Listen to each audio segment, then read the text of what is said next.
नमस्कार.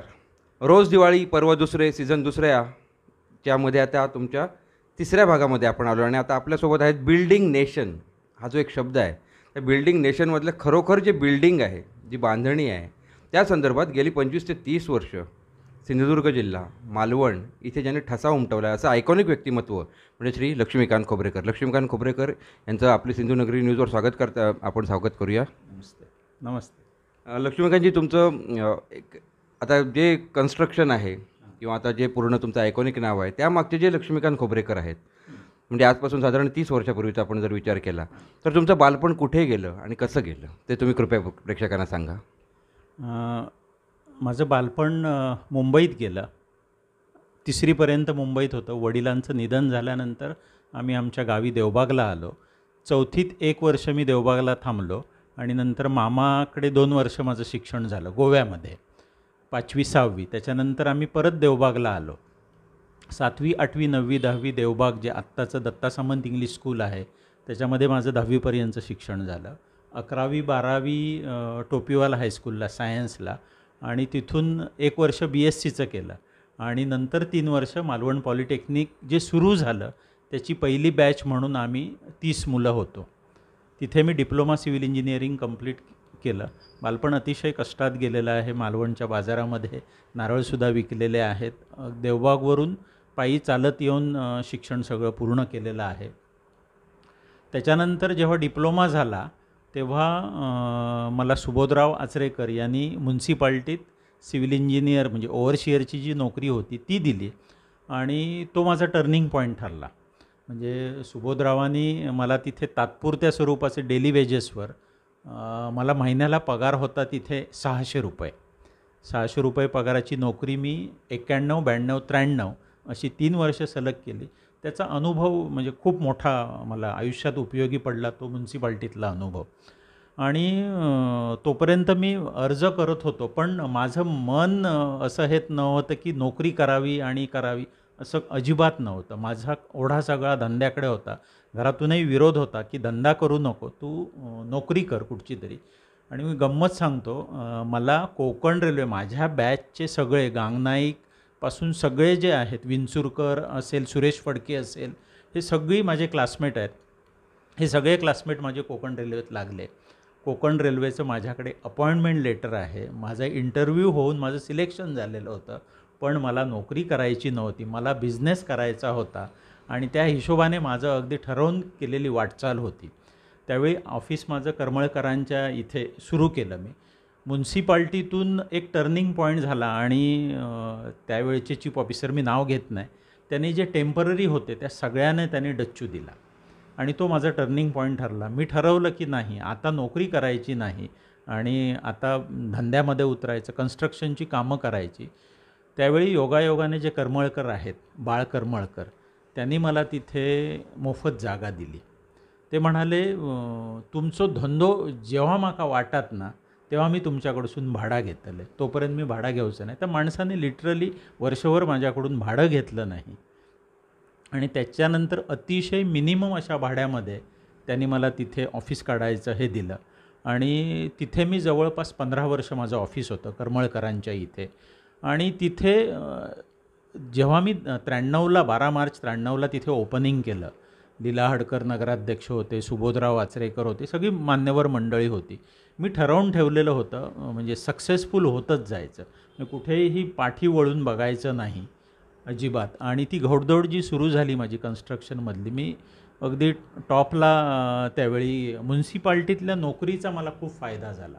तिथे जे मी कॉन्टॅक्ट्स निर्माण केले त्या कॉन्टॅक्टचा मला खूप फायदा झाला आणि तिथून माझा बिझनेस ग्रो होत गेला.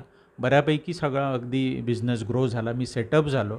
त्याच वेळेला मला जी जोड मिळाली, नाथपाई सेवांगणच्या ह्याच्यात काही शिबिरं आयोजित केली गेली. मी त्या सामाजिक विषयाकडे नंतर येतो. आधी आपण ह्या दरम्यान म्हणजे आता हा जो आता लक्ष्मीकांत सरांनी जो प्रवास सांगितला मला ते मुद्दाम आठवते तुमच्या जेव्हा ओपनिंग होतं 93 साली 12 मार्च तुम्ही सांगताय त्यावेळी त्या दरम्यानसुद्धा की एक मोठं नाव म्हणजे तुम्ही लहान असाल वयाने तेव्हा तरीसुद्धा तुमच्या शैक्षणिक ह्याच्यात असं काहीतरी होतं की बाबा अमुक अमुकचं आहे आणि त्यावेळी ती एक मोठा ग्लॅमर तुमच्या नावाभोवती, मग तर कदाचित सुभद्रा वाचुरेकरांचं त्या प्रमोशन असेल किंवा काय असेल, पण तो जो प्रवास त्याच्या आधीचा जेव्हा तुम्ही सांगितला आहे, चालत यायचं शैक्षणिक ह्याच्यासाठी. आपण देवबागचं एक दुसरं उदाहरण असं सांगितलं जातं पांडुरंग साळगावकर, आणि पांडुरंग साळगावकर हे क्रिकेट या क्षेत्राशी सांगितलं जातं.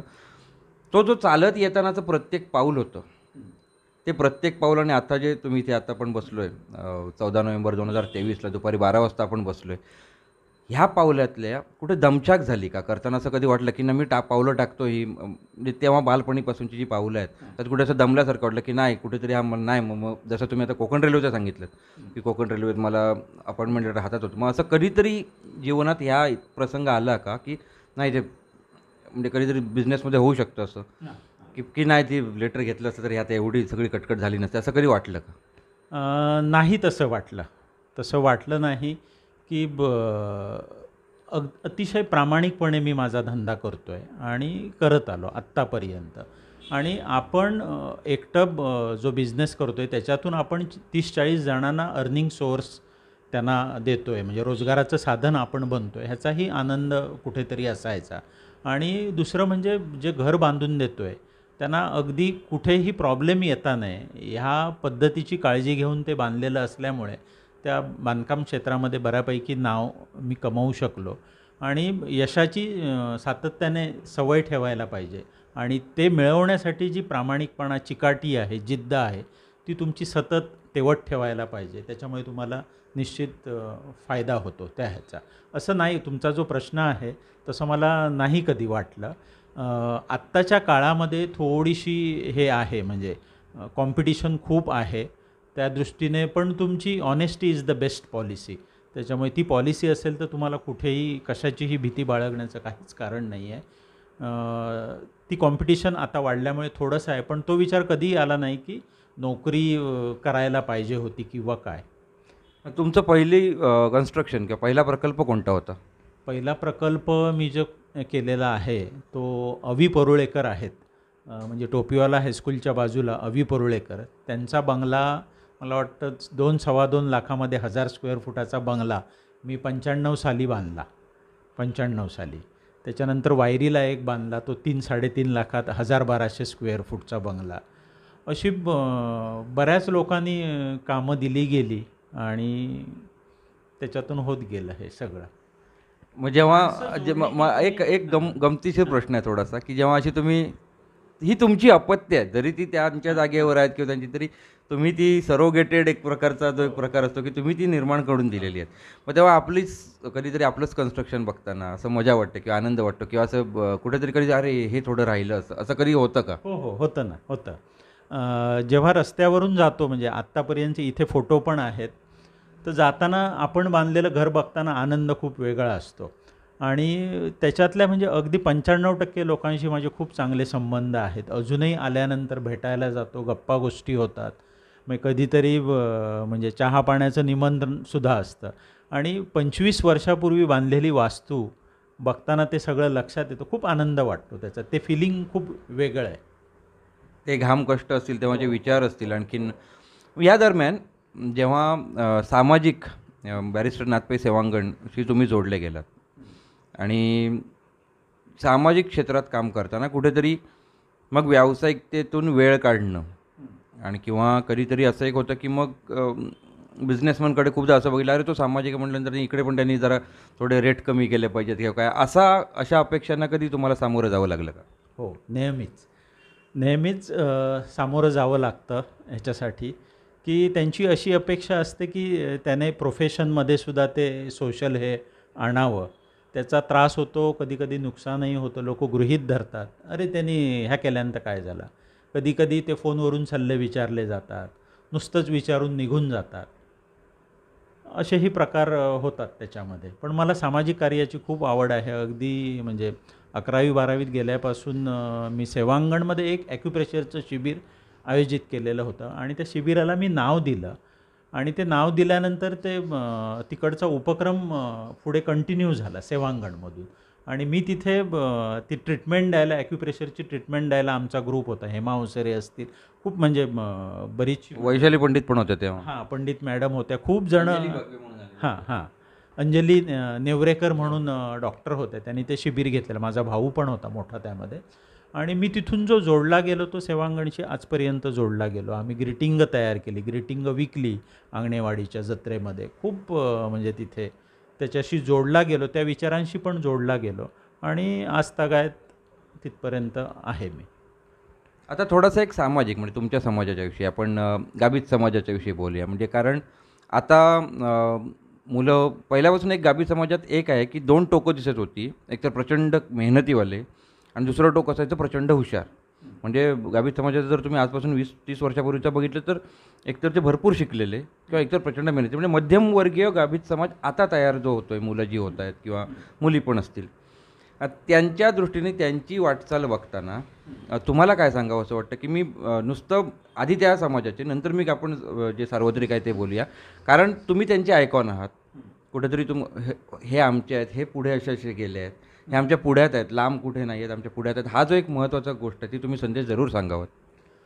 हां, गाभित समाजात आहे. गाभित समाजाचे जे उपक्रम असतात त्यालासुद्धा मी भाग घेतो, त्याच्यामध्ये पार्टिसिपेट करतो. आत्ता बरीच मंडळी आहेत त्याच्यामध्ये, खूप अगदी हुशार मंडळी आहेत, वाचन करणारी आहेत, लिखाण करणारी मंडळी आहेत त्याच्यामध्ये. पण बऱ्याचशा जनरेशनला मी असं सांगेन की ते जे तुम्हाला मिळेल ना ते वाचायला शिका. वाचन आत्ताच्या पिढीचं खूप कमी झालं आहे, त्याची कारणंही अनेक असतील. तर त्यांनी ते वाचन करावं, वाचलेलं कुठेतरी लिहायला शिकायला पाहिजे आणि लिहिलेलं त्यांना मांडता आलं पाहिजे. आणि ते जर मांडता आलं तर तुम्ही खूप काही करू शकाल. आणि जेव्हा आपण एखादा विचार मांडतो तो नैसर्गिकरित्या आपल्या ह्याच्यात तो करण्याची किंवा जगण्याची जी एक वृत्ती येते, वाचलेलं मांडता येतं, मांडलेलं जगता येतं, ते जर आलं तर माणूस म्हणून घडण्याची जी प्रक्रिया आहे ती मला वाटतं खूप चांगल्या प्रकारे होऊ शकते.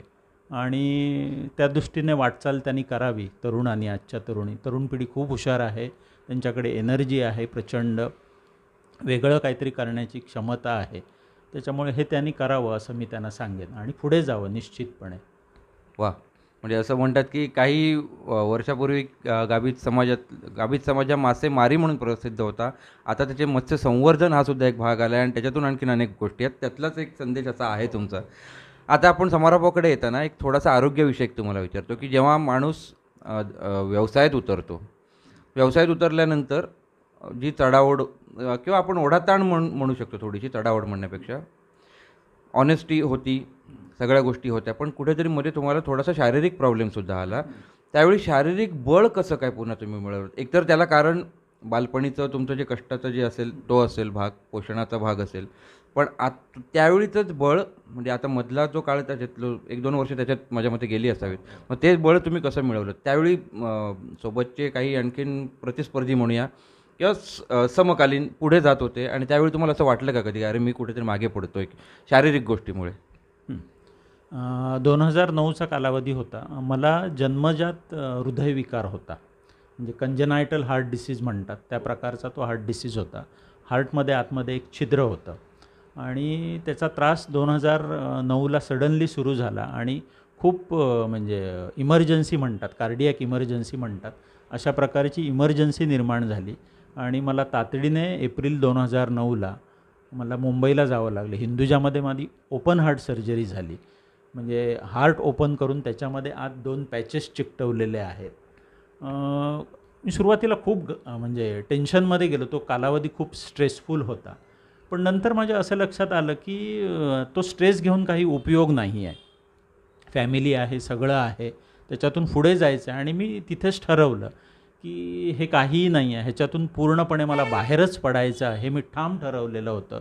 आणि मी त्याच्याप्रमाणे अगदी व्यवस्थितरित्या बाहेर पडलो. देवाची कृपा, रामेश्वराची कृपा, मित्रमंडळी, नातेवाईकांचे, आई वडिलांचे, भावंडांचे सगळे आशीर्वाद, त्या सगळ्यातून मी सुखरूप बाहेर पडलो. आणि ठरवलेलं होतं अगदी ठामपणे की ह्याच्यातून पूर्ण बाहेर पडायचं.